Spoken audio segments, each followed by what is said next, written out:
I was given this video suggestion by Technostorm on my Discord page to basically make a video for a Minecraft tier list. His top comment was updates, so let's do that today. Now, before anyone gets offended because I've put your favorite update not in the right section, just get over it. It's not a big deal just because I'm speaking facts. Nah, but seriously though, don't be offended. It's just a tier list. It's not a big deal. I'm basing this on my knowledge of playing Minecraft from version 1.0 all the way up to 1.19. I'll leave a link down below to this page if you want to do your own tier list. We are doing this rating the highest as incredible. We also have decent, then we have okay, then we have meh, and then we have updates which we class as bad. Let's start with Minecraft 1.0. So Minecraft 1.0 released on November 18th, 2011. This update actually added brewing to Minecraft alongside enchantments. But this update was better known because it introduced the end dimension along with the Ender Dragon.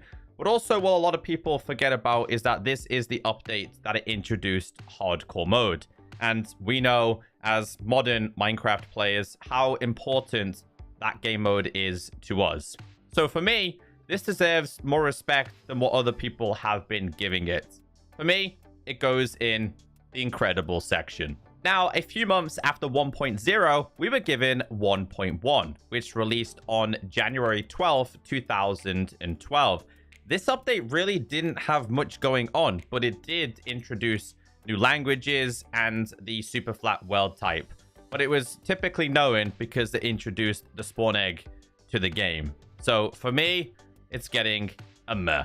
2 months later, the Minecraft community was given 1.2. This released on March 1st, 2012. And this added features such as the jungle biome, but also added wooden bridges to abandoned mine shafts, as well as desert wells. However, it did introduce a pretty cool feature even in the modern day of Minecraft, and that is the iron golem. But just like the previous update for me, it's getting a meh. 1.3 for Minecraft also released a couple of months later after 1.1 and 1.2. This was released on August 1st, 2012. And it added trading to the Minecraft game. It also added adventure mode. It also added jungle temples and desert temples. We did get the introduction of a few new blocks, such as emerald blocks, book and quills, written books, tripwires. However, the big thing for me is that this officially introduced end chests. And I think end chests are super important to server players, because we've always played with that one Minecraft player who has sticky fingers and is constantly looking inside your chests, even though you have the rule of not going inside of friends' chests. So I feel like 1.3 is a beneficial update, but more beneficial for server side and public players. So for me, it's not a meh, it's not a decent, it's just an okay update. 1.4 marked the 4th update to be released in 2012. This update was known as the Pretty Scary Update, which released on October 25th, 2012.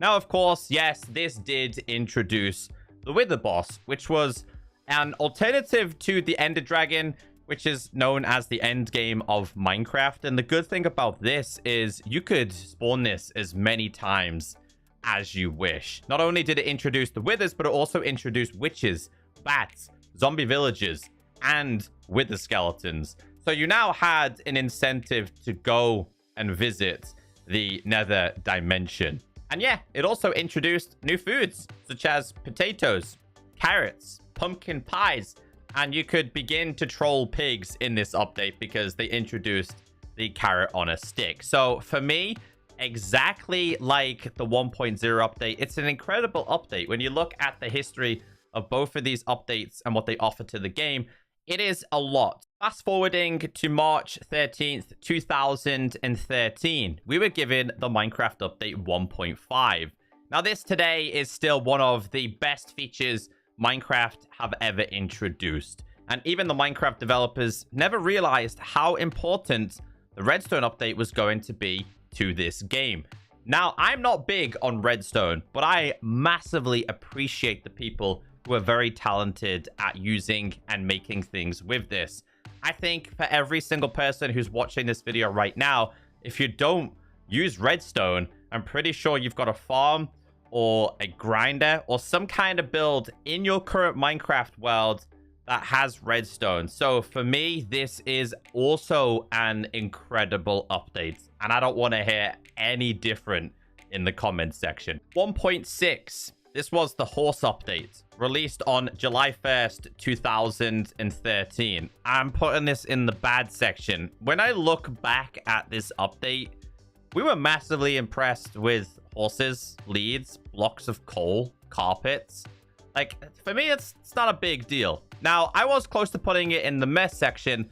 And the reason why is because in 1.6, they actually add resource packs where players could obviously replace their textures and how Minecraft looked.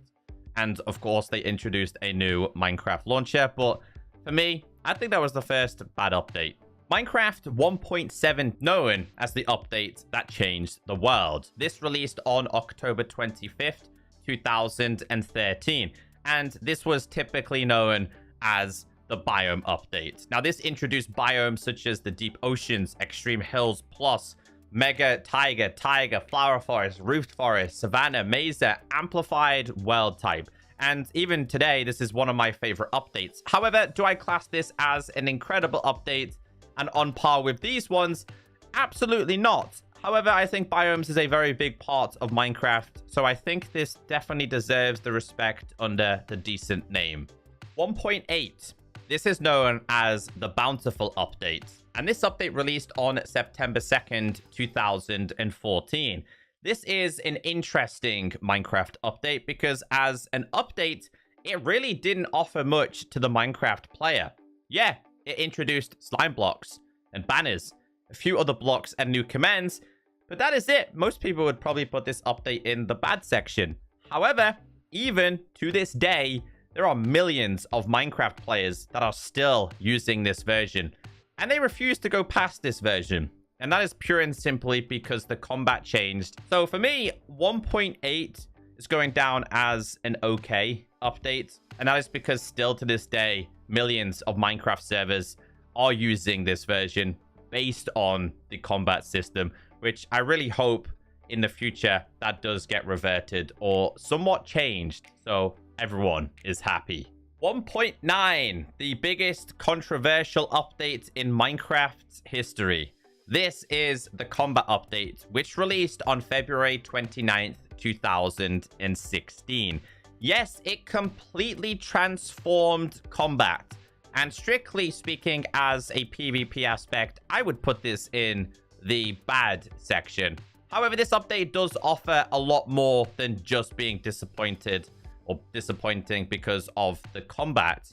Also, this update introduced end cities, so it's making 1.0 even more useful. It also introduced the Elytra, so players could fly and travel like a new experience. It introduced tipped arrows and dual wielding. So for me, I know it caused a lot of controversy. I know a lot of people don't like this.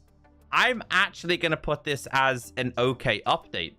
Now, I'm strictly speaking based on a non-PvP aspect. I'm not big on Java combat. And when I am, I don't mind the combat system. But I'm curious as to where you guys would put 1.9.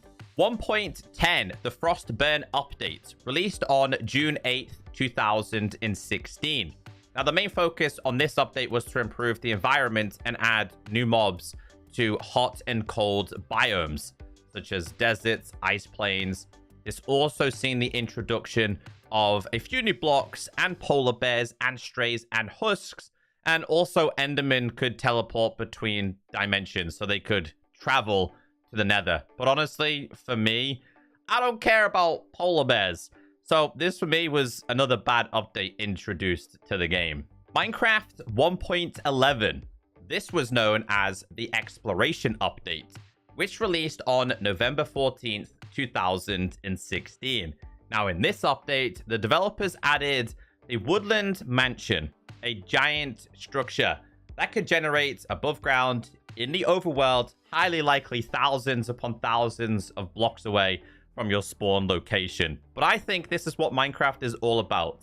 The journey. Not only was there a woodland mansion, but it also introduced things like Totem of Undying, which originally was the only place that you could find a totem. I love the fact that you had to go and find this location, fight your way into certain rooms, risk all your current items to get a totem so you wouldn't die for future reference. This update also introduced llamas and a very big feature for Minecraft players, that being shulker boxes. You could now officially kill the shulker mob and obtain shells to make a storage system. For me, this is definitely a decent update.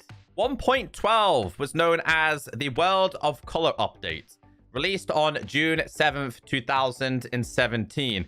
And it literally added colored beds, colored terracotta, colored birds such as parrots, and also colored concrete. Looking back, to me, it was a pretty meh update.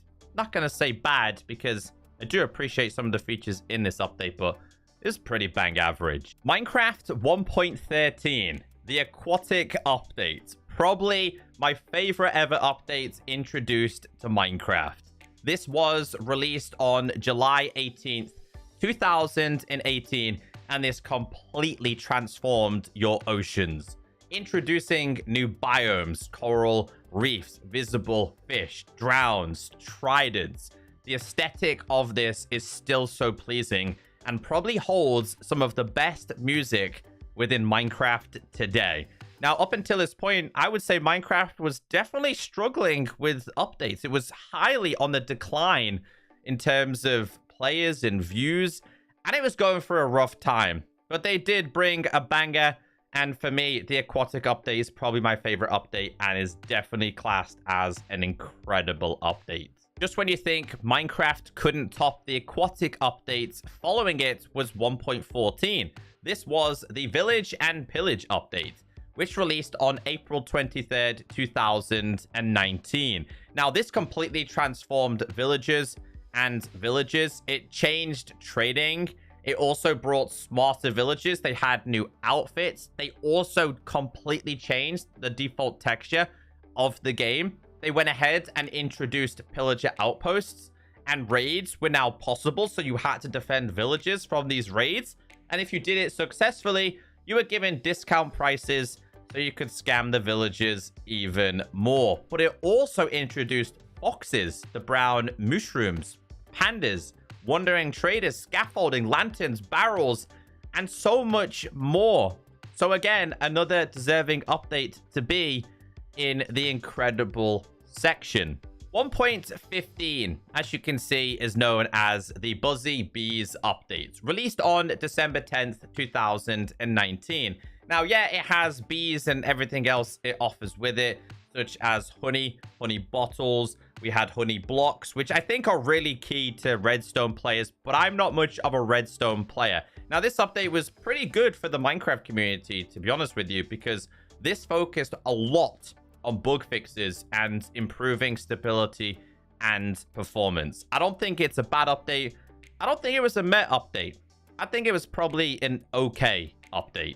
Minecraft 1.16. This was known as the Nether update, which released on June 23rd, 2020. This completely transformed the Nether dimension, introducing new biomes, new mobs. Now, if you're a speedrunner, this was a very big update for you because they introduced bottering, where you could throw gold at these piglins in order to get pearls, which made speedrunning time very, very fast. The reason why I liked this update a lot is because it now made it possible for players to go into the Nether dimension and never have to set foot in the overworld. That is what Minecraft and Mojang's intention was. I don't think it was an incredible update, but I definitely think it's a decent one. If there was an in-between slot, that's where that would go. 3 Minecraft updates left. Minecraft 1.17. This was Caves and Cliffs Part 1, releasing on June 8th, 2021. Now, the title of this version was Caves and Cliffs, but it didn't introduce any of those because that was in 1.18. So in 1.17, Minecraft players were given the deep slate version of ores. They also added amethyst geodes, which then let players craft the spyglass. But if you're on Java, most people don't use this feature because they use the Optifine zoom. So it was kind of a pointless update, but it wasn't, because it did introduce axolotls. And the developer said to us, the reason why they're doing that is because they wanted to bring awareness around axolotls, which were going extinct, which I believe now Minecraft has helped in boost the population of axolotls. But something else a lot of people don't talk about here is that in 1.17, we did get raw copper, we did get raw gold, and we did get the ability to fortune iron and gold ores, which was pretty big to me. I don't think it was a bad update, but it was definitely a meh. Following Caves and Cliffs Part 1, we have Minecraft 1.18, Caves and Cliffs Part 2, releasing on November 30th, 2021. Now, this completely overhauled the world generation, with larger caves, taller mountains, underground biomes, the removal of bedrock from your older world so you could re-explore those chunks. For me, that saved that update, because 1.17, 1.18, and 1.19 were typically one update as a whole. Now, for me, it's a decent update. I think the generations we currently have in Minecraft are incredible, and it deserves the respect from that. Considering how old this game is, that deserves to be in the decent spot. And last but not least, Minecraft 1.19. A very controversial update. Now, this is the Wild Update, which released on June 7th, 2022. They finally, after 1.17, after 1.18, introduced the Deep Dark, introduced the Warden, introduced the Ancient Cities, and that was a fantastic introduction to the game. Now, for me, I'm putting this in the bad section. Now, that's kind of a weird one, right? Because it was a great update as a whole. However, I think how they dealt with 1.19 was terrible. Should never have been called the Wild Update as a whole. Yes, they introduced the Deep Dark and the Warden, but that should have been in the previous update. It did introduce frogs. We didn't get fireflies. It did introduce the mangrove swamps and the allays, but it did not introduce the birch forest changes. So for me, I think it's a bad update just based on everything else around the update. So that's my tier list. I would love to know where you would stick Minecraft updates. And I'm really hoping 1.20 is going to be a end update and will be an incredible update. That's all I have to say. If you want to see another tier list video, let me know. Have a great day. I'll see you next time.